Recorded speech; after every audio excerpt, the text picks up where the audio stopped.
যেখানে government authority আর তাদের পুরাতন বিল্ডিং ভেঙে ফেলে না, হ্যাঁ, এবং রেট্রোফিটিং করে না, তাহলে সাধারণ মানুষকে বোঝানোটা তা আরো টাফ হয়ে যাবে।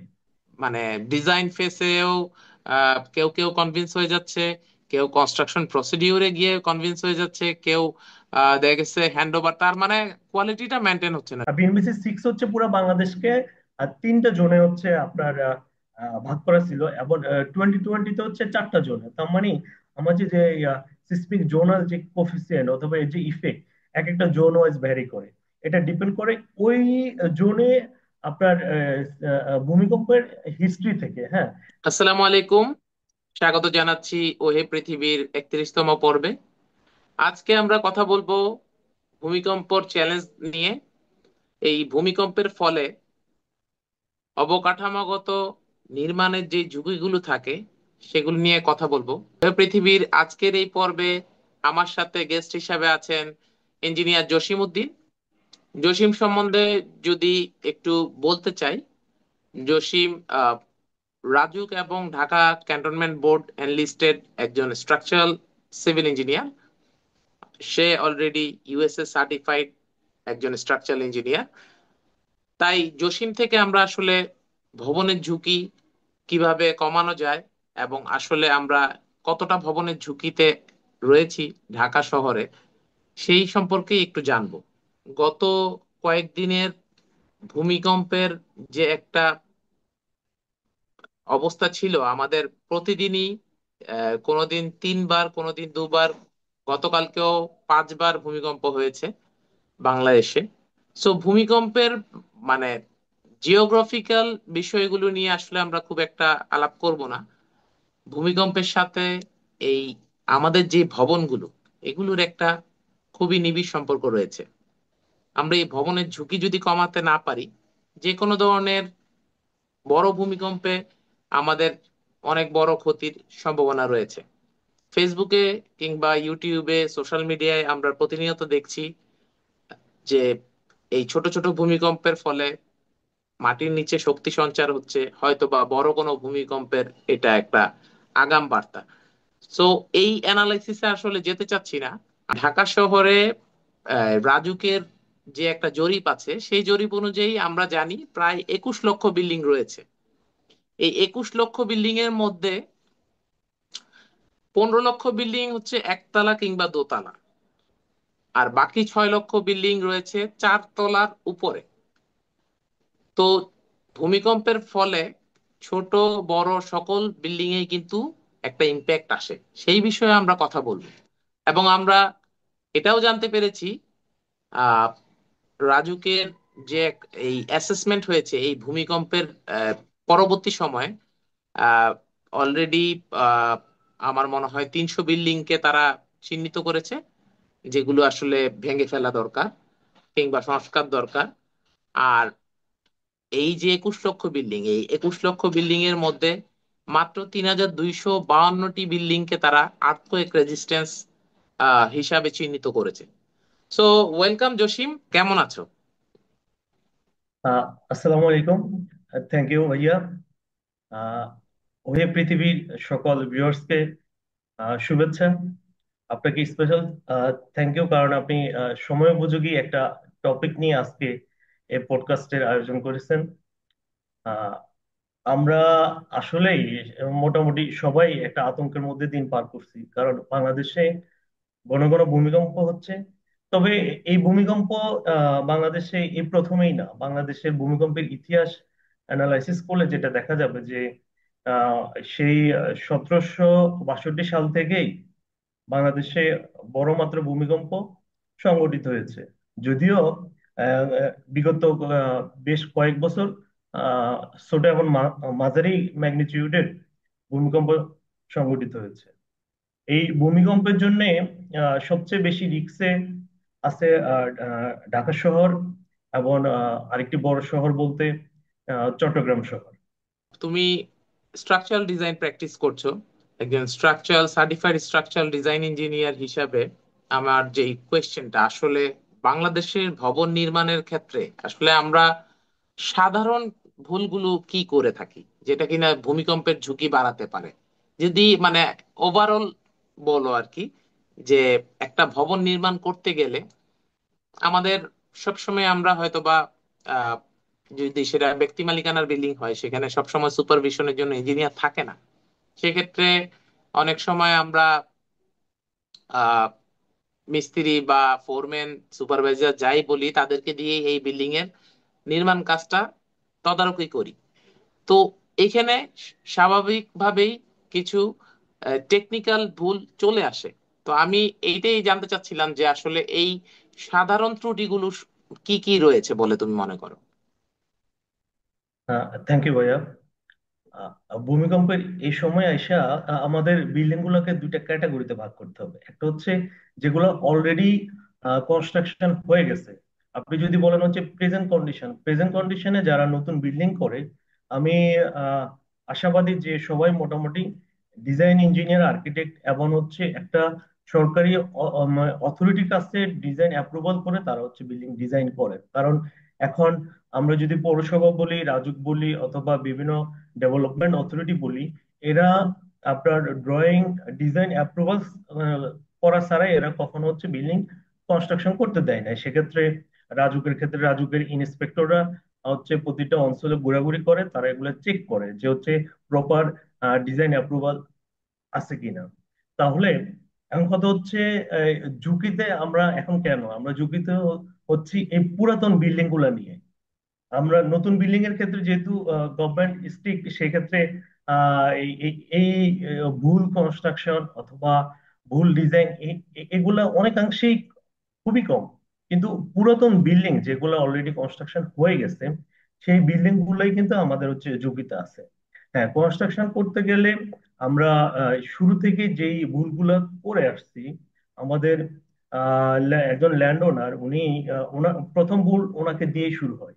উনি একটা ভবন তৈরি করার জন্য প্রথম স্টেপ হচ্ছে তাকে সয়েল ইনভেস্টিগেশন করতে হবে।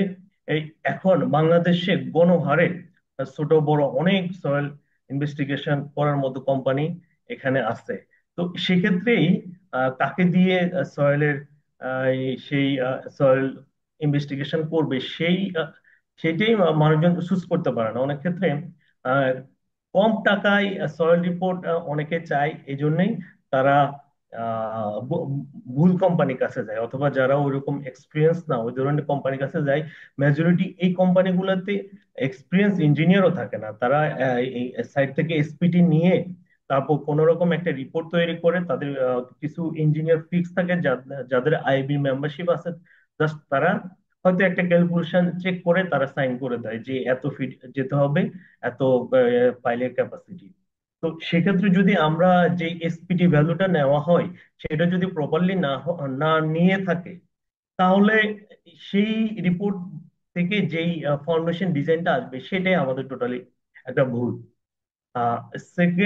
সেকেন্ডলি আমি যেটা বলবো, অনেকেই যেহেতু রাজুকে আপনার ডিজাইন সাবমিটের সাথে সাথে এখন আপনার স্ট্রাকচারাল ড্রয়িং, এডিশনাল ড্রয়িং হিসেবে এখন সাবমিট করা লাগে। কিন্তু এর আগে কিন্তু আপনার ইসিপিএস হওয়ার আগে কিন্তু আপনার রাজুকো আপনার স্ট্রাকচারাল ডিজাইন ড্রয়িং সাবমিট করা লাগে নাই। সেক্ষেত্রে একটা মানে এই আর্কিটেকচার, স্ট্রাকচারাল ডিজাইনটা সাবমিট করা লাগছে কোন সালের পর থেকে? এটা কি একটু এটা বলবা? এটা 2023-এর পর থেকে। ও, এর আগে শুধু আমার প্ল্যানটা জমা দিলেই আমি বিল্ডিং এর পারমিশন পেতে পারতাম, এরকম বিষয়টা? জি, জি, এর আগে শুধু আর্কিটেকচারাল প্ল্যান জমা দিলে আমরা হচ্ছে রাজুকের অথবা রাজুকের বাহিরেও অন্যান্য পৌরসভাগুলো কিন্তু এভাবেই আপনার প্ল্যান আর্কিটেকচার প্ল্যান জমা দিলে আপনার ভবন করার জন্য পারমিশন পাওয়া যেত। সেক্ষেত্রে রাজুক অথবা অন্যান্য পৌরসভাগুলো দেখে হচ্ছে আপনার সেটব্যাক অথবা হচ্ছে যে ফার ক্যালকুলেশন এগুলো ঠিক মতো করছে কিনা। যদিও কনস্ট্রাকশনের ক্ষেত্রে এসে সেটা আবার হচ্ছে ভায়োলেশন করে। এখন রাজুকের যেহেতু ইন্সপেক্টর থাকেন, তারা হয়তো সেটা চেক দিয়ে সেই ভায়োলেশনটা তারা কন্ট্রোল করার চেষ্টা করেন। তো যেহেতু অলরেডি যে বিল্ডিং গুলা করা হয়ে গেছে, আমি বলবো রাজুকের যে নতুন বিল্ডিং পাশের যে সিস্টেম, অনলাইন সিস্টেম, এটা চালু হওয়ার আগে যে বিল্ডিং গুলো হয়েছে সেগুলো কিন্তু আপনার একদম অ্যানালগ সিস্টেম, জাস্ট হচ্ছে আর্কিটেকচারাল ড্রয়িং এর হার্ড কপি আপনার আর্কিটেক্ট এবং হচ্ছে একজন স্ট্রাকচারাল ডিজাইনের সাইন সহকারে জমা দেওয়া হতো। সেখানে শুধু স্ট্রাকচারাল ডিজাইনের যে সাইন, ওটা কিন্তু জাস্ট দেখানোর জন্য। পরবর্তীতে দেখা গেছে ওই স্ট্রাকচারাল ডিজাইনার সেই বিল্ডিং এর ওয়ার্কিং ডিজাইনটা হয়তো উনি করেন নাই, সেক্ষেত্রে হয়তো অন্য কোনো ইঞ্জিনিয়ারের মাধ্যমে সেটা করা হয়েছে। এমনকি পরবর্তীতে যে কার মাধ্যমে করা হলো এটারও হচ্ছে আপনার সেরকম ডাটা কালেকশন ছিল না যে হ্যাঁ অমুক অমুক ইঞ্জিনিয়ার করছে, এটার একটা ডাটা থাকুক, সেটাও কিন্তু ওই আপনার রাজুকের কাছে নেই। যদিও এখন এখন হচ্ছে নতুন সিস্টেমে পুরাতন বিল্ডিং যেগুলো এখনো হ্যান্ড ওভার হয় নাই সেগুলোর ক্ষেত্রে এটা নতুন করে অ্যাড করে। আর এটা হলো ডিজাইনের পার্ট। ডিজাইনের পরে কনস্ট্রাকশনে গিয়া অলরেডি যে বিল্ডিং গুলো কনস্ট্রাকশন হয়ে গেছে সেই বিল্ডিং গুলো আমরা যখন সুপারভিশন করতে যাই, সেক্ষেত্রে আমাদের চোখে যেটা পড়ে সেটা হচ্ছে প্রপারলি আপনার কনস্ট্রাকশন যে রুলস, কনস্ট্রাকশনের যে গাইডলাইন সেগুলো মানা হয় না। অনেক সময় আমরা ডিজাইনে অনেকগুলো নোট দিয়ে থাকি, স্ট্রাকচারাল ডিজাইন অনেকগুলো নোট দেওয়া থাকে। এই নোটগুলো যদি সাইট ইঞ্জিনিয়ার এক্সপিরিয়েন্স না হয় অথবা হচ্ছে যদি ইঞ্জিনিয়ারই না থাকে, তাহলে তো মিস্ত্রিরা এই এত ও নোট ওরা পড়ে না। মিস্ত্রিরা সবসময় চেষ্টা করে মুখের কথায়, হ্যাঁ আমি অমুক সাইট অমুক ইঞ্জিনিয়ারের কাছে এটা শুনছি, সেটা ধরে হচ্ছে কাজ করে। এখন প্রতিটা বিল্ডিং এর জিওমেট্রি তো সেম থাকে না বিল্ডিং ওয়াইজ, এবং প্রতিটা বিল্ডিং এ যে আমরা যে কনক্রিট অথবা হচ্ছে আমরা রেইনফোর্সমেন্ট মোটামুটি সব জায়গায় সেম গ্যাটেরই থাকে, কিন্তু কনক্রিটের ক্ষেত্রে সেই সেটা বিল্ডিং ওয়াইজ ভ্যারি করে। একজন ডিজাইনার একটা বিল্ডিং কনস্ট্রাকশনে ডিজাইনের ক্ষেত্রে সে আহ, আহ, আহ, আপনার 3500 PSI হচ্ছে আপনার কনক্রিট ইউজ ইউজ করলো, আবার আরেকজন ডিজাইনার 4000। আবার দেখা গেছে মিস্ত্রি হয়তো অন্য একটা বিল্ডিং কনস্ট্রাকশন করে আসছে, সেখানে হয়তো হচ্ছে 3000। তো এই মিস্ত্রিরা তখন এটাকে জেনারেলাইজ করার চেষ্টা করে। হ্যাঁ, সে ডিজাইন প্রপারলি ফলো না করে সে নিজের নিজের মতো করে, অথবা অনেক ক্ষেত্রে মালিক পক্ষ করে কি তার আশেপাশে বিল্ডিং গুলা তারা হচ্ছে গিয়ে দেখে, অথবা তাদের যদি ছোট কোনো বিল্ডিং করার অভিজ্ঞতা থাকে, সাপোজ ঢাকা শহরে একজন মালিক বিল্ডিং করবে, তো উনি হয়তো তার গ্রামের বাড়িতে একটা দোতলা বিল্ডিং এর আগে কনস্ট্রাকশন করছে কোনো মিস্ত্রি দিয়ে। সে তার দোতলা বিল্ডিং এর যে অভিজ্ঞতা, সে তার এই যে 10তলা বিল্ডিং এ সে হচ্ছে এই অ্যাপ্লাই করার চেষ্টা করে। তো এতে হয় কি যে যেহেতু আমার প্রতিটা বিল্ডিং এর জিওমেট্রি ডিফারেন্ট, এবং ডিজাইনার যিনি বিল্ডিং ডিজাইন করেন উনি হয়তো এক একটা বিল্ডিং এ এক এক ভাবে ম্যাটেরিয়াল কনসিডারেশন করেন। সেগুলা যদি জেনারেলাইজ করে আমরা অ্যাপ্লিকেশন করি, তাহলে সেটা টোটালি ওই বিল্ডিং এর জন্য, স্পেসিফিক বিল্ডিং এর জন্য এটা প্রপার সলিউশন না। সেক্ষেত্রে বড় একটা এখানে হচ্ছে কোয়ালিটির একটা গ্যাপ থাকে। তারপর আমরা যেটা খেয়াল করি যে রড বাইন্ডিং। হ্যাঁ, এখন আমাদের যেগুলা ধরেন আপনার ইঞ্জিনিয়ার ছাড়াই করা হয় সেগুলোর ক্ষেত্রে তো বলা যায় না, কারণ সেগুলো হয়তো ইঞ্জিনিয়ার যায় না, সে হচ্ছে মিস্ত্রি মিস্ত্রির মতো করে।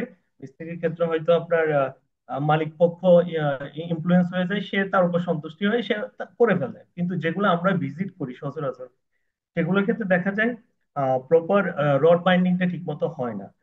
যদি আমরা রডের কলামের রিং এর কথা বলি, রিং এর যে স্পেসিং যেটা ড্রয়িং এ থাকে সেটা ফলো করে না। আবার লোকেশন, সাপোজ আমার কলামের যে ল্যাপিং জোন থাকে, হ্যাঁ সেটা মেনটেন করা হয় না, কারণ কলামের ল্যাপিং জোনের ক্ষেত্রে হচ্ছে আমরা ড্রয়িং এ দিয়ে রাখি। সো ড্রয়িং দেখে তাকে কিন্তু আপনার সেই ফাউন্ডেশন থেকেই ডেভেলপমেন্ট লেন্থ ফলো করে তাকে আগ থেকে সেট করতে হবে যে আমার ওই এই ফ্লোরের গ্রাউন্ড ফ্লোরের মিডল পজিশনে গিয়ে আমার হচ্ছে রড গুলো আমার হচ্ছে কাটা পড়বে, সেখানে গিয়ে আমার ল্যাপিং হবে।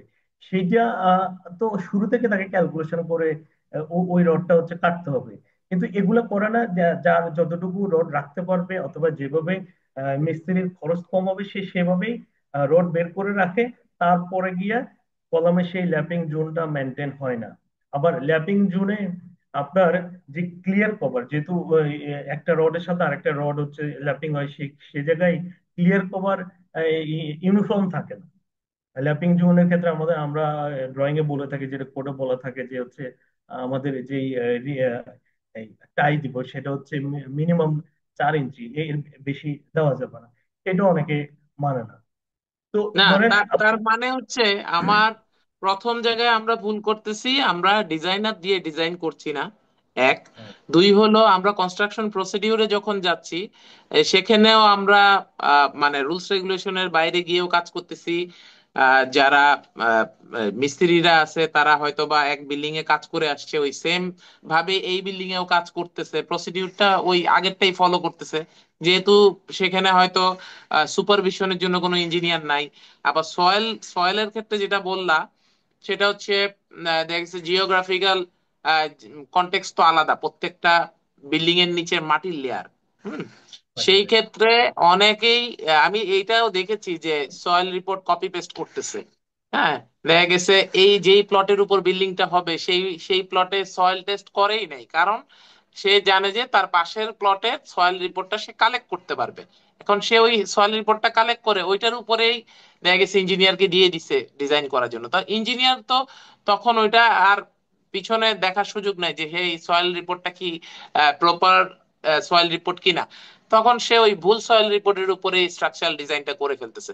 তো আসলে বিষয়টা হচ্ছে আমাদের দেশের মানুষ এত অসচেতন যে যদি একটা বিল্ডিং তৈরি করতে যায় তারা এই কনস্ট্রাকশন প্রসেসের জন্য তারা যাচ্ছে রাজমিস্ত্রির কাছে।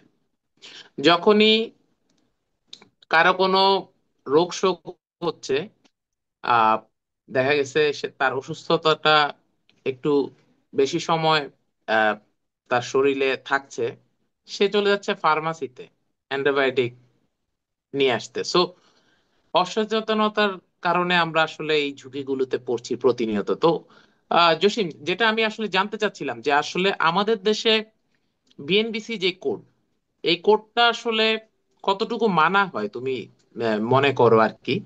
কারণ এই কোডে আসলে সবকিছুই সেফটির বিষয়টা আহ, সম্পূর্ণভাবে এখানে কভার করা হয়েছে, সেটা 2 তলা বিল্ডিং হোক, 6 তলা হোক, কিংবা 10 তলা বিল্ডিং হোক। সো আসলে এটা বাস্তবায়নের ক্ষেত্রে ব্যর্থতার জায়গাটা কোথায় দেখতেছো? আমরা কি আসলে রুলস রেগুলেশন মানতে চাই না, নাকি আমরা এই কোড সম্বন্ধে জানতেই চাই না, বা এই কোড আমাদের প্রয়োজন নাই?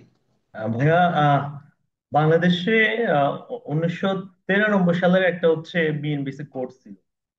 2006 সালের একটা কোড ছিল, যেটা বিএনবিসি আপনার 20-এর পরে সেটা অফ হয়ে গেছে। এখন আমরা বিএনবিসি 20 ফলো করি।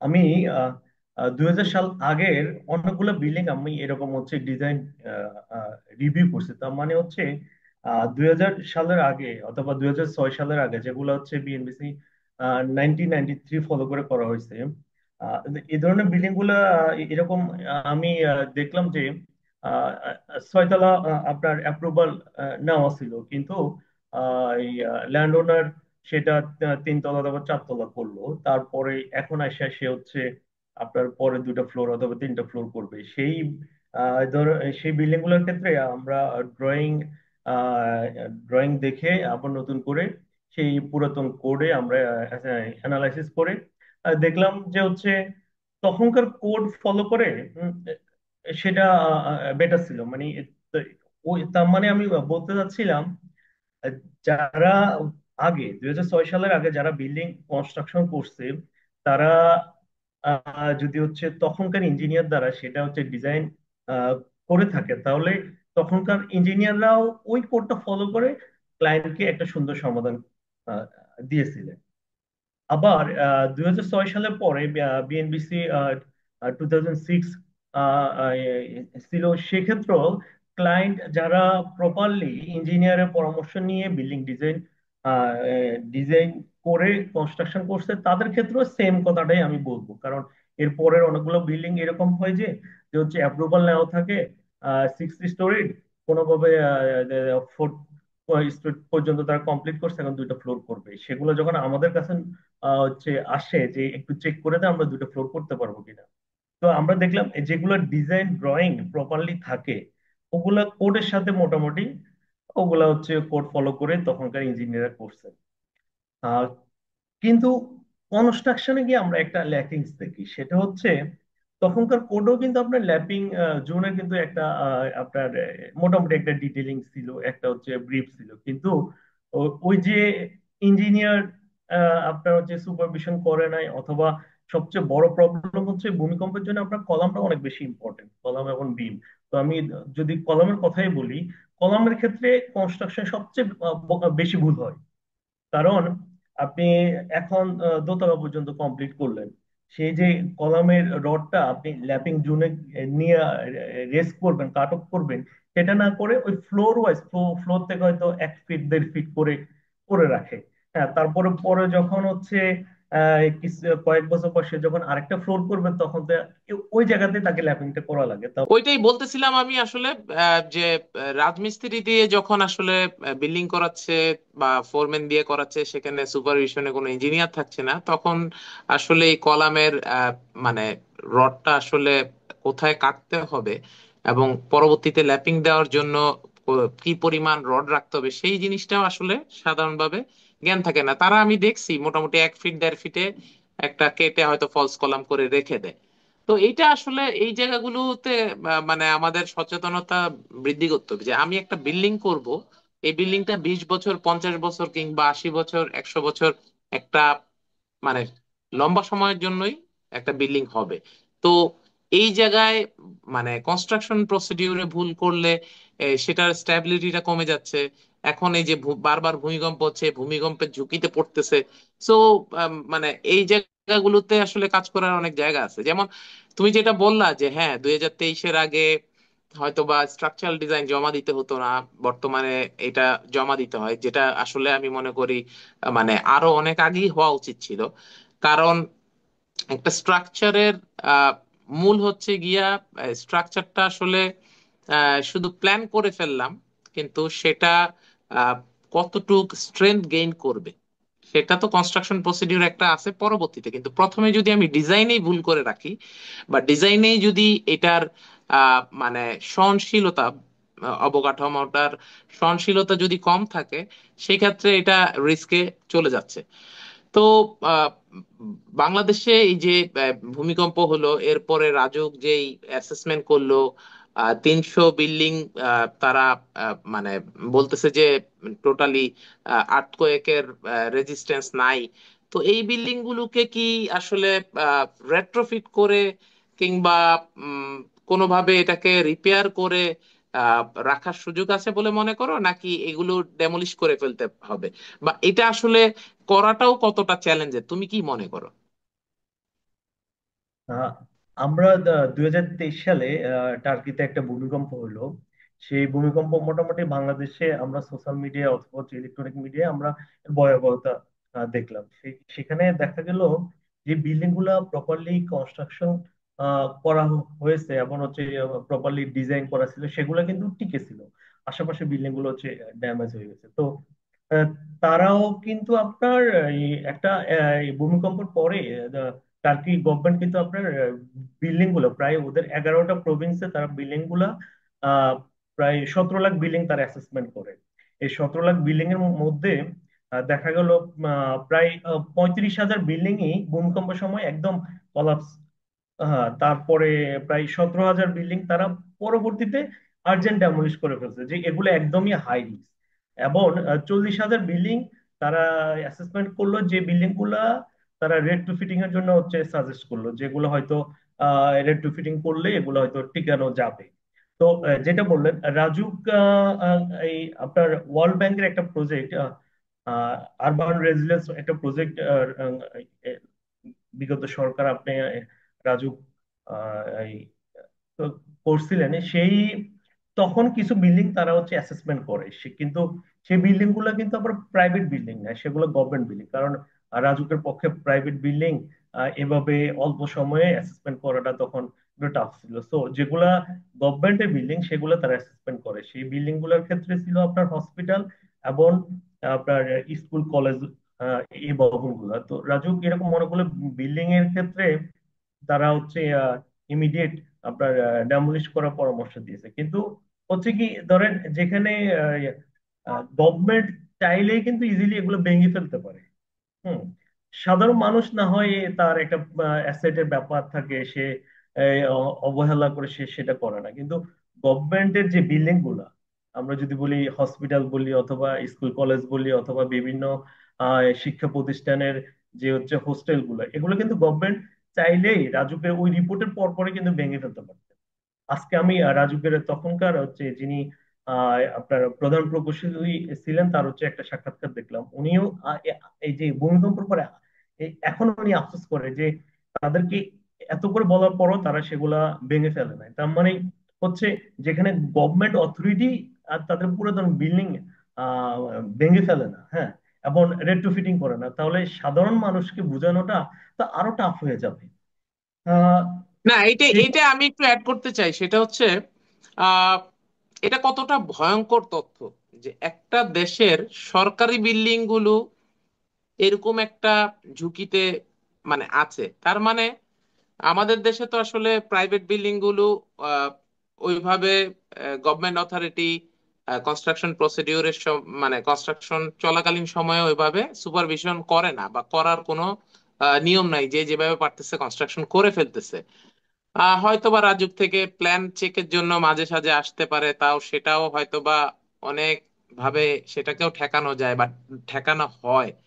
তো আহ, মানে সরকারি বিল্ডিং গুলোতে কেন এই প্রবলেমটা হবে? আমার কথা হচ্ছে, আমি যেখানে কনস্ট্রাকশন করার সময় প্রপার ডিজাইন সাবমিট করতে হচ্ছে, সেটা প্রপার টেন্ডারিং এর মাধ্যমে কাজ নিয়ে সেটা কনস্ট্রাকশন হচ্ছে, এবং কনস্ট্রাকশনের প্রতিটা ধাপে ধাপে গভর্নমেন্ট ইঞ্জিনিয়ার গিয়ে চেক করতেছে, সেই বিল্ডিং গুলোই যদি আমার মানে বেশি ঝুঁকিতে চলে যায়, সেক্ষেত্রে প্রাইভেট বিল্ডিং গুলোর অবস্থা কি হবে?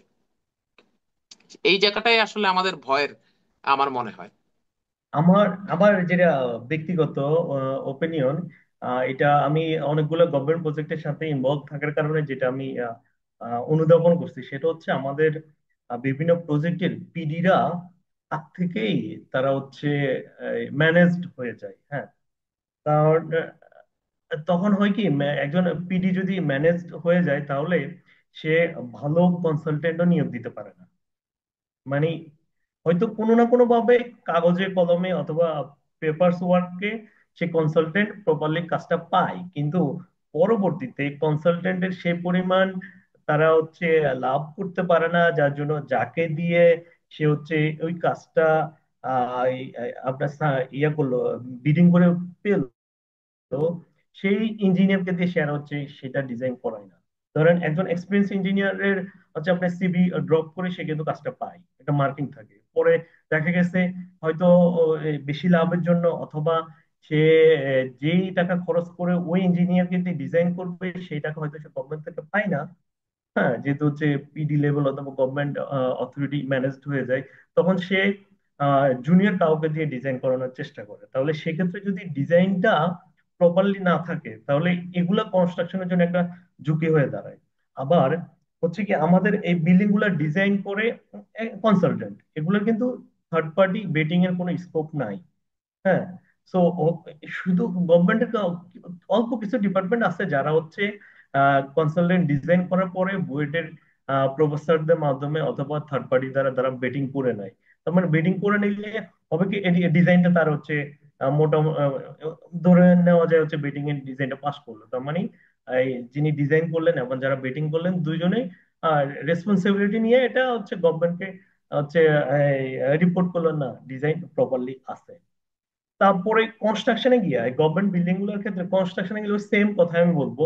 হয়তো কন্ট্রাক্টর সে কাগজে তার হচ্ছে যে পেপারস ওয়ার্ক, সেই ক্ষেত্রে সে হচ্ছে আপনার যোগ্য, হুম, সে এগুলো দিয়ে সে হচ্ছে কাজটা নেয়, কিন্তু পরে কনস্ট্রাকশনে গিয়ে যখন কাজটা সে ইমপ্লিমেন্টেশন করে সেক্ষেত্রে তখন ওই যে তার যে ক্যাপাসিটি নিয়ে কাজটা করার কথা সেই ক্যাপাসিটি নিয়ে তারা সে কাজটা করে না, তখন তাকে ম্যানেজ করতে হয়। এখন ম্যানেজ করতে গিয়া সে কোয়ালিটি খারাপ করে। তাও আপনার গভর্নমেন্ট প্রজেক্ট হচ্ছে কি আপনার মোটামুটি কিছু হচ্ছে কোয়ালিটি কন্ট্রোলের কিছু আপনার টেস্ট করানো হয়, কিন্তু প্রাইভেট বিল্ডিং এর ক্ষেত্রে তো সেগুলা মোটেই করা হয় না। আমি যদি বলি আপনার প্রথমে যেটা বললাম সয়েল টেস্ট, গভর্নমেন্ট প্রজেক্টে কিন্তু আপনার সয়েল টেস্ট করার পরে ডিজাইন হয়, ডিজাইনের পরে যদি পাইল ফাউন্ডেশন করা লাগে সেক্ষেত্রে পাইলে হচ্ছে লোড টেস্ট করা হয়। তার মানে লোড টেস্টে গিয়ে সেটা বোঝা যায় যে না, আমার ডিজাইন সেই সয়েল ইনভেস্টিগেশন রিপোর্টটা ভুল ছিল, অথবা সেটা সেটা হিসেবে আন্ডার ডিজাইন হয়েছে অথবা ওভার ডিজাইন হয়েছে, তখন সেটাকে মিনিমাইজ করা অথবা হচ্ছে অ্যাকুরেট করার একটা স্কোপ থাকে। কিন্তু প্রাইভেট বিল্ডিং এর ক্ষেত্রে সেটা থাকে না। আবার গভর্নমেন্ট কাজের আরেকটা ব্যাপার হচ্ছে, আপনি দেখবেন গভর্নমেন্ট কাজ কিন্তু লেন্দি হয়। শুরু থেকে কিন্তু ওই আপনার গভর্নমেন্টের থেকে একটা টাইম ফিক্স করা থাকে যে এই সময়ের মধ্যে 2 বছর অথবা 1.5 বছর অথবা 2.5 বছরের মধ্যে কনস্ট্রাকশনটা কমপ্লিট করতে হবে, কিন্তু কেন জানি এটা পরে অনেক লেন্দি হয়ে যায়। এখন আমরা ডিজাইন করার ক্ষেত্রে কিন্তু এইটা কনসিডার করি না যে হচ্ছে এই ধাপে ধাপে এত দূর এত পর পর হচ্ছে ডিজাইন করা হবে। আমরা ধরে নিই হচ্ছে ইউনিফর্মলি বিল্ডিংটা কনস্ট্রাকশন হয়ে যাবে। কিন্তু সাইটে কাজ করতে গিয়ে ধরেন আপনি একটা ফ্লোর করে রাখছেন, কোনো কারণে কন্ট্রাক্টর বিল পেলো না, তাহলে সে কাজটা ডিলে করে ফেলে রাখবে। এখন সে যে যত সময় সে পরবর্তী কাজ হাত না দিবে, ওই সময়টুকু এই যে রেনফোর্সমেন্ট যেটা থাকে ওটা কিন্তু ওপেন থাকে, হ্যাঁ, এটা কিন্তু কভার থাকে না। তার মানে এই রেনফোর্সমেন্টে আপনার মরিচা ধরবেই। তো এই রেনফোর্সমেন্ট কিন্তু পরে আবার প্রপারলি ট্রিটমেন্ট করে কিন্তু আবার কাস্টিং করা হয় না।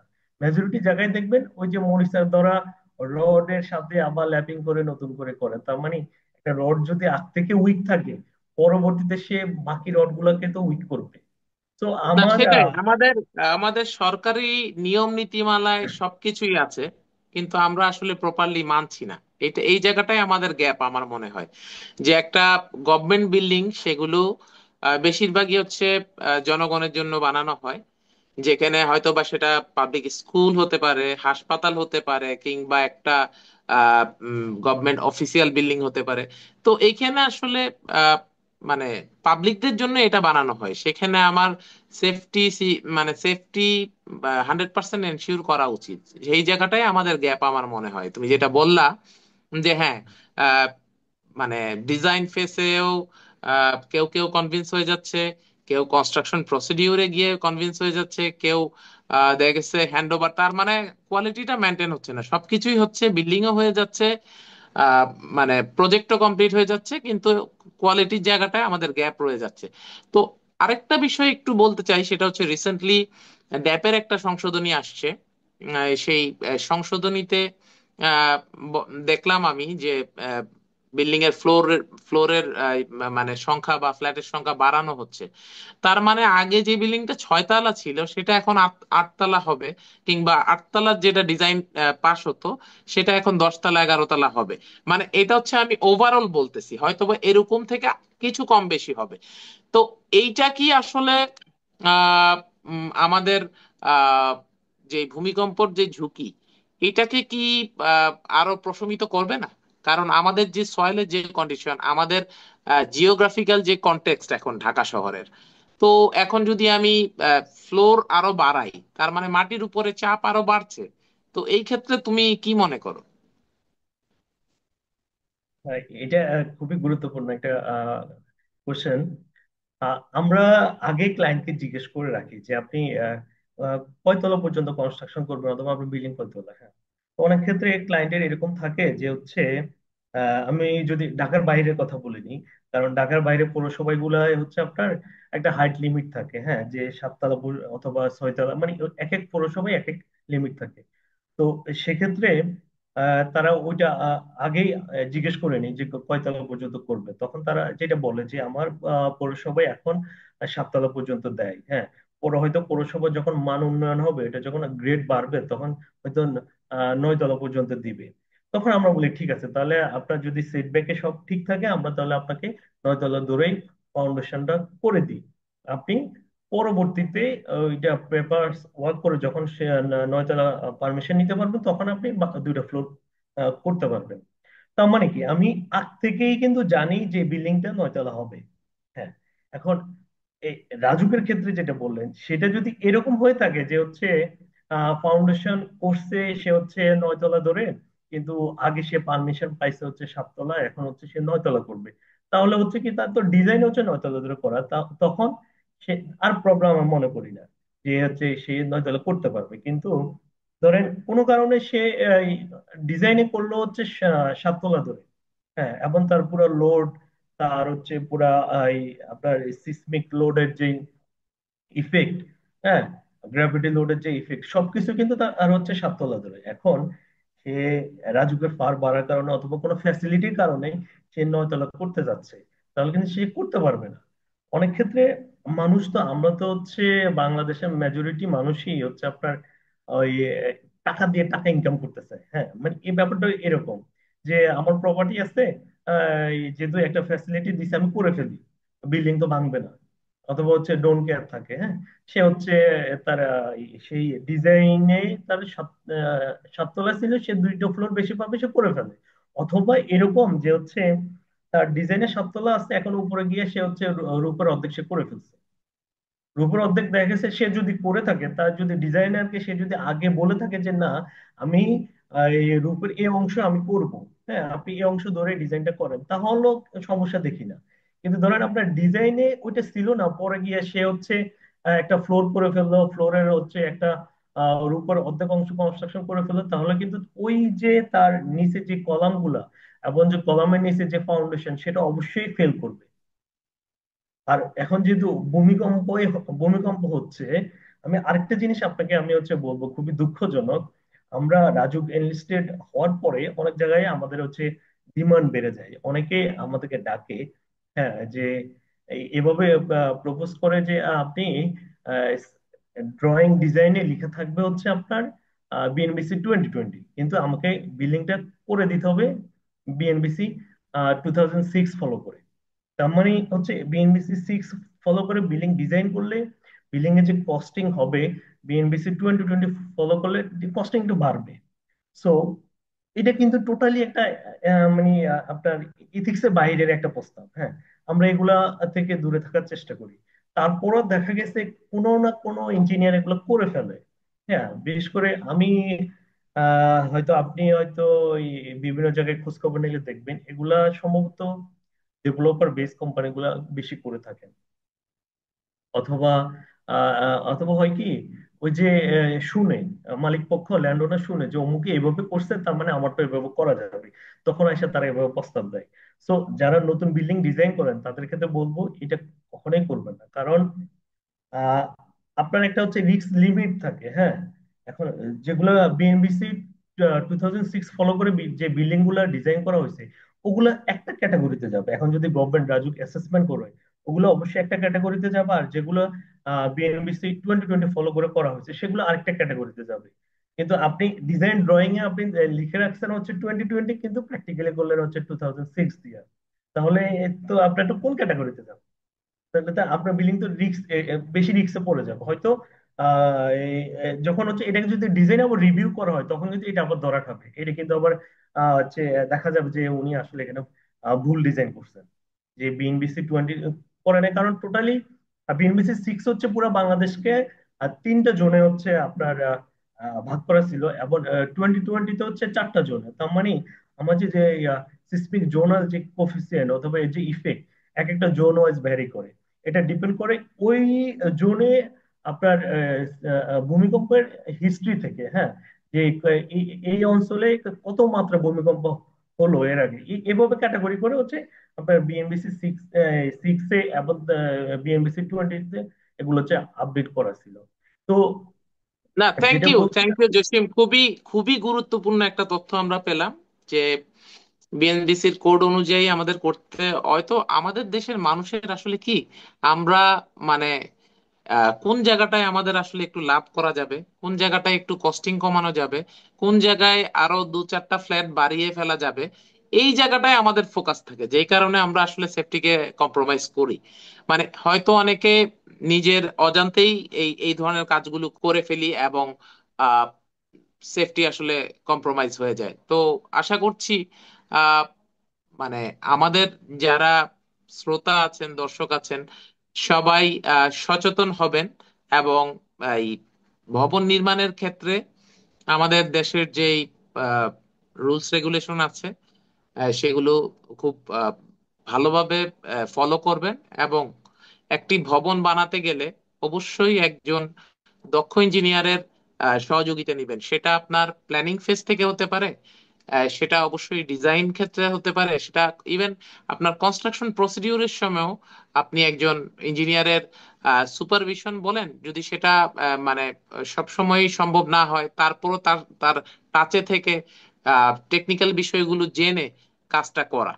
আজকের রিকমেন্ডেশন থাকবে আমার মনে হয় যে আমরা আসলে আহ, নিজে থেকে কোনো ফোরম্যান দিয়ে, কিংবা অমুক বিল্ডিং বানাইছে অমুক তমুক বিল্ডিং বানাইতে পারে, তাকে দিয়ে এভাবে আমরা আসলে মানে ভবন তৈরির কাজ করব না।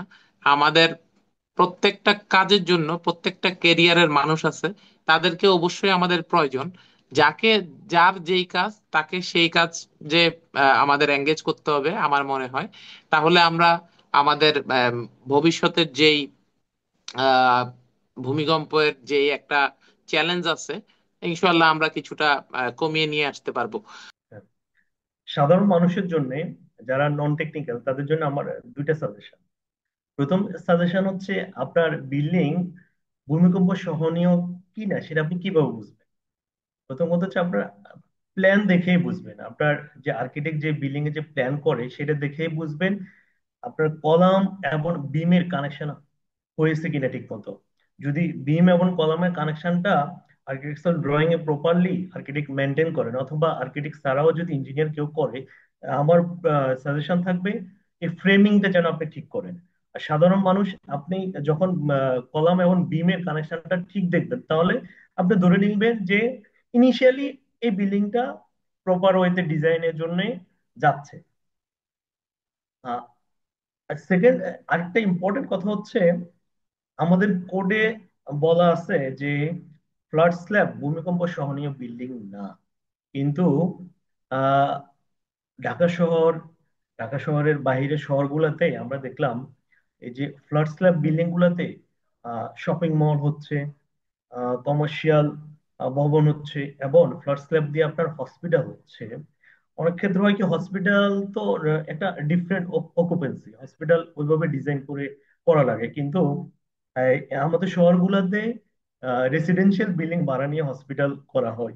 এটা আমি এই সংশ্লিষ্ট কর্তৃপক্ষকে বলবো এটা তদারকি করার জন্য। সেক্ষেত্রে আপনারা স্ট্রাকচারাল ইঞ্জিনিয়ারের পরামর্শ নিতে পারেন, অথবা আপনাদের টিমে স্ট্রাকচারাল ইঞ্জিনিয়ার রাখতে পারেন, যে হচ্ছে না, এই টাইপের বিল্ডিং গুলাতে আমার হসপিটাল করা যাবে না, এই টাইপের বিল্ডিং গুলাতে আমার হচ্ছে কমার্শিয়াল করা যাবে না। হ্যাঁ, যেহেতু আমি আগেই বললাম ফ্ল্যাট স্ল্যাব আমাদের হচ্ছে ভূমিকম্প সহনীয় বিল্ডিং না, যেহেতু আমাদের কোডে বলা আছে, সেক্ষেত্রে এগুলা অ্যাসেসমেন্ট করে ইমিডিয়েট এগুলাকে ফ্রেমিং করে ফেলতে হবে। হ্যাঁ, আবার আরেকটা ব্যাপার হচ্ছে কনসেল বিম, যেটা হচ্ছে ঢাকার বাইরে বেশি হয়। হ্যাঁ, অথবা অনেকেই অনেক ক্লায়েন্টও আছে, সে হচ্ছে তার রুমের ভিতরে সে হচ্ছে বিম দেখতে চায় না। আর ভাই, এটা কেমন কথা? আপনি কি সারাদিন রুমের উপরে দিকে তাকাই থাকেন যে আপনি বিম দেখতে চান না, বিম দেখতে চান না? রুমের বাইরে বিম দিতে হবে, অথবা বিম ছাড়া আপনার করতে হবে। এখন সে আপনি যখন ভূমিকম্পে রিস্কে পড়ে যাবেন, তখন আপনার হচ্ছে সেই বাহ্যিক সৌন্দর্যটা ইম্পর্টেন্ট, নাকি আপনার যে কাঠামোগত যে শক্তি দরকার বিল্ডিং এ সেটা ইম্পর্টেন্ট? তো আমি সাধারণ মানুষের কাছে আমার অনুরোধ থাকবে, এই যে কনসিল বিম বলতে যেহেতু কোনো কিছুই নাই, ফ্ল্যাট স্ল্যাব এবং কনসিল বিমের ক্ষেত্রে তাও একটু কনসেপ্ট ডিফারেন্ট। যদি বলি ফ্ল্যাট স্ল্যাবের ক্ষেত্রে, তা হচ্ছে কি একটা আপনার এই একটা স্টিপ ধরে, উপরে টপে এবং বটমে সুন্দর ভাবে হচ্ছে যতটুকু দরকার তার হচ্ছে রড ডিজাইনার দিয়ে থাকেন। কিন্তু আপনি যদি কনসিল বিম করেন, সেটা হচ্ছে কি আপনি দুটো চারটা রড দিয়ে রিং করে ওই যে স্ল্যাবের থিকনেস দিয়ে দিলেন, তার মানে এটা কোনো ক্যাটাগরিতেই পড়লো না। আমি শুরুতে ভাইকে যেটা বললাম, আমি 2000 সালের আগের করা বিল্ডিং ও অ্যাসেসমেন্ট করলাম, অথবা ওই বিল্ডিং ও ডিজাইন রিভিউ করে দেখলাম, তখনকার ইঞ্জিনিয়ার যারা প্র্যাকটিস করতেন তারাও কিন্তু যে আপনার ফ্ল্যাট স্ল্যাব করার ক্ষেত্রে তারা ফেরি ফেরিতে তারা বিম দেওয়ার চেষ্টা করলেন। হ্যাঁ, এবং এরকম আমি অনেক বিল্ডিং পাইছি যেগুলো হচ্ছে আমাদের সিনিয়র ডিজাইনাররা হচ্ছে, তারা হয়তো এখন বেঁচে নাই, তারা হচ্ছে ডিজাইন করছে যে মাঝখানে হয়তো সে দিতে পারে নাই, যে ক্লায়েন্টের হয়তো ডিমান্ড ছিল, অথবা তখন এটা স্ট্রিক্টলি দেখা হয় না যে ফ্ল্যাট স্ল্যাব করা যাবে না। তারপরে তারা ফেরি ফেরিতে বিম দিয়ে এবং হচ্ছে আপনার স্টিয়ার কেস এবং হচ্ছে লিফটের এই জায়গায় বিম দিয়ে তারা ওগুলা সলভ করছে। তো এরপরে আইসা এখন তো হচ্ছে আপনার ফ্ল্যাট স্ল্যাবও করে না, করে হচ্ছে কনসোল বিম। তো এগুলা আমাদের অ্যাভয়েড করতে হবে, আমাদের সচেতন হতে হবে। এই কারণ আপনার রুমের উপর দিয়ে বিম গেলে প্রবলেম কি? আপনার দরকার হলে একটু ইন্টেরিয়র করে নেন, অথবা ওই বিমকে আপনি এমন ভাবে হচ্ছে সাজান যেন আপনার বিল্ডিং রুমটা দেখতে সুন্দর লাগে। So framing must, framing must. আপনার ভূমিকম্প সহনীয় বিল্ডিং এর জন্য আপনাকে অবশ্যই সুন্দর ফ্রেমিং করে বিল্ডিং করতে হবে। আরেকটা ব্যাপার বলি, এখন তো আমাদের ইঞ্জিনিয়ার অ্যাভেলেবল হয়ে গেছে। অ্যাভেলেবল মানে সিভিল ইঞ্জিনিয়ার এত বেশি অ্যাভেলেবল, এটাও একটা রিস্ক। হ্যাঁ, ওই যে কয়েকদিন আগে বিএসসি ইঞ্জিনিয়ার, ডিপ্লোমা ইঞ্জিনিয়ার এদের বড় একটা কমপ্লিট, হ্যাঁ ডিপ্লোমাদের তাদের বিভিন্ন কোর্সে কিন্তু গ্রাভিটি লোড, হ্যাঁ এই টাইপের অনেক কিছু শেখানো হয়। তার মানে আহ, আপনি শিখলেন, তারপরে আপনি ডিজাইনার আন্ডারে জব না করে আপনি ছোট শহরগুলোতে ডিজাইনার হয়ে গেলেন, এটা কিন্তু টোটালি একটা ব্যাড ইফেক্ট পড়বে আমাদের সোসাইটিতে। সো আমি সাধারণ মানুষকে বলবো, আপনারা আহ, যিনি এনলিস্টেড ইঞ্জিনিয়ার অথবা যিনি দীর্ঘদিন থেকে ডিজাইনের সাথে ইনভলভ আছেন, তার পরামর্শ নিয়ে বিল্ডিং ডিজাইন করবেন এবং কনস্ট্রাকশন করবেন। আরেকটা ব্যাপার হচ্ছে, অনেক ক্ষেত্রে আমাদের ডিজাইনাররা ভুল করে থাকেন ফ্রেমিং এর ব্যাপারে, যেটা বলতেছিলাম আপনার সেকেন্ডারি বিম যেটা একটা মেইন বিমের উপর গিয়ে পড়ে, সেটা কিন্তু আমি কলামের ফেস থেকে মেইন বিমের একটা প্লাস্টিক জোন থাকে, হ্যাঁ প্লাস্টিক হিঞ্জ জোন বলে, হ্যাঁ এই এই জোনের মধ্যে যদি আপনি আহ, সেই সেকেন্ডারি বিমটা ফেলেন, তাহলে এই বিমটা এখানে ফেল করবে। তো আমি এরকম আহ, প্রায় বিল্ডিং এ দেখি যেগুলো অন্য কেউ ডিজাইন করছে, অথবা হচ্ছে যারা জানা না কিন্তু ডিজাইন প্র্যাকটিস করে ওরা ডিজাইন করে, ওগুলো দেখলাম হচ্ছে আপনার কলামের ফেসে সে আরেকটা বিম এনে ফেলে দিল।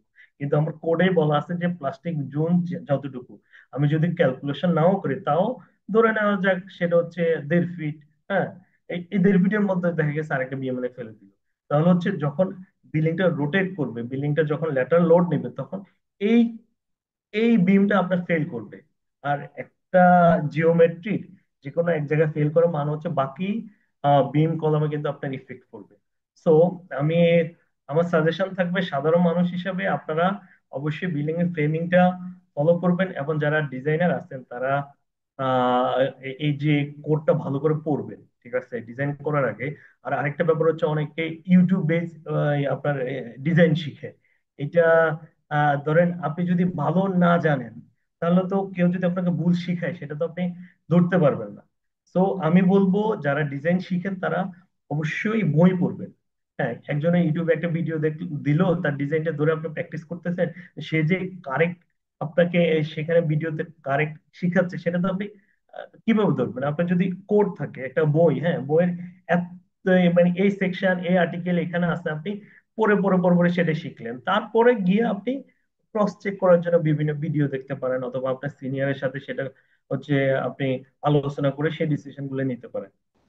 আরেকটা পয়েন্ট আমি মিস করে গেলাম, এটা খুবই ইম্পর্টেন্ট। সেটা হচ্ছে শর্ট কলাম মানে পেডেস্টাল কলাম আমরা যেটা বলি, আমাদের প্লিন্থ লেভেলের নিচে ফাউন্ডেশন পর্যন্ত যে কলামটুকু দিই, এইটা মেজরিটি জায়গায় ভুল হয়, মেজরিটি জায়গায় ভুল হয়। আমি যদি আর্কিটেকচার প্ল্যানে দেখি, আর্কিটেক্ট রোড লেভেল লিখে রাখলেন, রোড লেভেল থেকে প্লিন্থ লেভেল সে 2.5 ফিট 1.5 ফিট 3 ফিট যেটা হোক লিখে রাখলো, কিন্তু প্র্যাকটিক্যালি যখন ল্যান্ড ওনার সেই বিল্ডিংটা কনস্ট্রাকশন করতে যায়, তখন দেখা গেছে সে ওই যে তার এক্সিস্টিং রোড আছে অনেক ডাউন, হ্যাঁ এখন সে কোন রোড লেভেল ফলো করবে? সে তো এটা ফলো করে না, সে তার ইচ্ছা মতো গিয়ে তখন 4 ফিট 5 ফিট আপ করে দেয়। 4 ফিট 5 ফিট আপ করা মানে হচ্ছে সে হয়তো গেট বিমকে আপ করে দিচ্ছে, অথবা গেট বিম আগের পজিশনে আছে। আমি হয়তো ডিজাইনার হচ্ছে গ্রাউন্ড ফ্লোর গেট বিম থেকে ফার্স্ট ফ্লোর বিমের সে হচ্ছে হাইট রাখলো হচ্ছে আপনার 12 ফিট। হুম, কিন্তু ডিজাইনের পরামর্শ ছাড়াই সাইটে গিয়ে দেখলো সেটা করে ফেললো 14 ফিট। অথবা তার শর্ট কলাম আছে হচ্ছে 4 ফিট, সেটা গিয়ে হয়ে গেল 7 ফিট। তাহলে কি যিনি ডিজাইন করলেন উনি একটা হাইট ধরে সেটা অ্যানালাইসিস করে সেটা ফাইনাল করলো, কিন্তু সাইটে গিয়ে দেখলো টোটালি চেঞ্জ, অথবা ডিজাইনার সেটা জানেও না যে আহ, কারণ মানুষের একটা কনসেপ্ট থাকে এরকম যে হচ্ছে এই রোড এখন হচ্ছে এই লেভেলে আছে, 10 বছর পর এটা 3 ফিট আপ হবে অথবা 2 ফিট আপ হবে। হ্যাঁ, তো সেক্ষেত্রে সে ওইভাবে বিল্ডিং আপ করে রাখে, কিন্তু সেটা আবার ডিজাইনার পরামর্শ নেয় না। অথবা কেউ যদি এরকম আপ করে থাকে, তাহলে আমি আর্কিটেক্টদের প্রতি আমার পরামর্শ থাকবে, আপনারা এক্সিস্টিং রোড লেভেল লিখেন এবং প্রপোজ রোড লেভেল লিখেন। তাহলে এবং সেটা আপনার হচ্ছে ড্রয়িং এর সেকশনে মেনশন করেন, এবং তাহলে ডিজাইন ইঞ্জিনিয়ার সেটা ফলো করে সে হচ্ছে যে হাইটই লাগুক, সে সেটা ধরে অ্যানালাইসিস করে ডিজাইনটা ফাইনাল করবে। আর গভর্নমেন্টের যেটা উচিত যে প্রতিটা এরিয়াতে ফিক্স করে দেওয়া। গভর্নমেন্ট করে কি, আপনার রোডের ক্ষেত্রে যেটা করে, আমার একটা রোড নতুন করে হয়েছে, সেটা কিন্তু সেই ভেহিকেল লোড নেওয়ার জন্য কিন্তু পারফেক্ট ছিল। তারপরে কয়েক বছর পর রোডে কোথাও কোনো খারাপ হলো, ওইটাকে আহ, আপনার তার উপরে আরো কয়েকটা লেয়ার দিয়ে এটাকে আপ করে ফেলে। তার মানে কি, এই গভর্নমেন্ট যদি একটা এরিয়ার হচ্ছে আপনার রোড লেভেলটা ফিক্স করে রাখতো ইন ফিউচার, ধরুন 50 বছর জন্য রোড লেভেল এখানেই হবে, হ্যাঁ, তাহলে ওইটা ফলো করে বিল্ডিং মালিক যারা আছে তারা ওই প্রিন্স লেভেলটা ফিক্স করতে পারতো। তার মানে গভর্নমেন্টের এই ব্যাপারে, লেভেলিং এর ব্যাপারে গভর্নমেন্টের কোনো এ, এ, কোনো নিয়ম মালা নাই। রোড উঁচু হচ্ছে, মানুষ বিল্ডিং উঁচু করতেছে, রোড উঁচু হচ্ছে, মানুষ বিল্ডিং উঁচু করতেছে।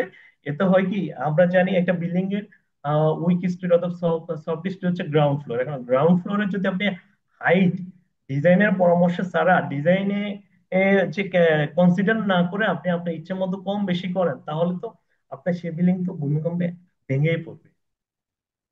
সো ডিজাইনের ক্ষেত্রে অথবা মালিক পক্ষ যারা ড্রয়িং দেখে পরে কনস্ট্রাকশন করবেন, তারা অবশ্যই শর্ট কলাম, প্রিন্ট লেভেল এগুলা অবশ্যই অবশ্যই ক্রস চেক করে, যদি আপনার বাড়ানোই লাগে সেক্ষেত্রে ডিজাইনটা নতুন করে আবার রিভিউ করে, যদি আপনার কলামের সাইজ বাড়ানো লাগে, রড বেশি দেওয়া লাগে, সেটা করে আপনি করবেন। ধন্যবাদ। Thank you Jasim. আসলে আমরা অনেকগুলো ছোট ছোট বিষয় আলোচনা করলাম। আসলে আলোচনা করতে গেলে অনেক বিষয় আরো আছে, যেটা শেষ হবে না। যদিও আজকের আলোচনায় আমরা যেটা রিকমেন্ডেশন যদি বলি, সেই ক্ষেত্রে বলবো সাধারণ মানুষ বা মানে যারা আসলে এই ভবন নিয়ে দুশ্চিন্তায় আছেন, বা কেউ ভবন করবেন বা করছেন বা সামনে ভবিষ্যতে করবেন, তাদের প্রতি রিকমেন্ডেশন এটাই থাকবে যে প্রপার স্ট্রাকচারাল ডিজাইন যারা করে তাদেরকে দিয়ে আপনার বিল্ডিংটি ডিজাইন করান, এবং সম্ভব হলে কনস্ট্রাকশন চলমান অবস্থায় একজন প্রকৌশলীর সাহায্য নিন। আর নীতিমালা প্রণয়নের ক্ষেত্রে আমি যেটা বলবো যে আমাদের আসলে নীতিমালার জায়গাটায় উম, কাজ করার অনেক জায়গা রয়েছে, কিন্তু নীতিমালা যেগুলো রয়েছে সেগুলো আমরা আসলে ঠিক সঠিকভাবে মানছি কিনা। আর ফ্ল্যাট স্ল্যাবের বিষয়টার সাথে আমি একটু অ্যাড করতে চাচ্ছি জসিমের সাথে, সেটা হচ্ছে ফ্ল্যাট স্ল্যাব কখনোই ভূমিকম্প রেজিস্ট্যান্স স্ল্যাব না। এটা আমরা সবসময় জেনে এসেছি। এখন ফ্ল্যাট স্ল্যাব কেন করে? আসলে ফ্ল্যাট স্ল্যাব করলে ওনারদের একটা চিন্তাধারা থাকে যে একদিকে সৌন্দর্য বাড়বে, দ্বিতীয় হচ্ছে গিয়ে আমার কস্টিংটা কমবে। কিন্তু আসলে কস্টিং যেটা কমবে সেটা হচ্ছে মিনিমাম যে স্ল্যাব থিকনেস দেওয়ার কথা সেটা কিন্তু দেওয়া হয় না। আমি ঢাকার বাইরে, ইভেন ঢাকাতেও অনেক ফ্ল্যাট স্ল্যাব দেখেছি যে 6 ইঞ্চি, 7 ইঞ্চি, 8 ইঞ্চি ফ্ল্যাট স্ল্যাব করে বসে আছে। হয়তোবা এটা ডিজাইন চেক করলে দেখা যাবে 12 ইঞ্চি নিচে সেটা হবেই না, কিংবা 10 ইঞ্চি নিচে সেই স্ল্যাব হবেই না। কিন্তু তারা ওই যে কস্টিং মিনিমাইজ করার জন্য স্ল্যাবটিকে থিকনেস কমিয়ে দেওয়া হয়, এবং সেটা আরো মানে হিতে বিপরীত হয়। এই যে এখন আমাদের ভূমিকম্পের ফলে যে কোনো সময় এই ধরনের ফ্ল্যাট স্ল্যাব গুলো মানে ক্ষতিগ্রস্ত হতে পারে। যাই হোক, তোমাকে জয়েন করার জন্য ধন্যবাদ। তো আজকের এই পর্বটি আমরা এখানেই শেষ করতে চাচ্ছি। পরিশেষে বলতে চাই, আমাদের আহ, নিয়ম নীতিমালাগুলো সঠিকভাবে জানতে হবে এবং মানতে হবে, এবং ভবন নির্মাণের ক্ষেত্রে দক্ষ প্রকৌশলী বা ইঞ্জিনিয়ারের সহায়তা নিতে হবে। তাহলে আমরা এই ভূমিকম্প ঝুঁকিকে আসলে কমাতে পারবো। তো আজ এখানে শেষ করছি ওই পৃথিবীর 31 নম্বর পর্ব।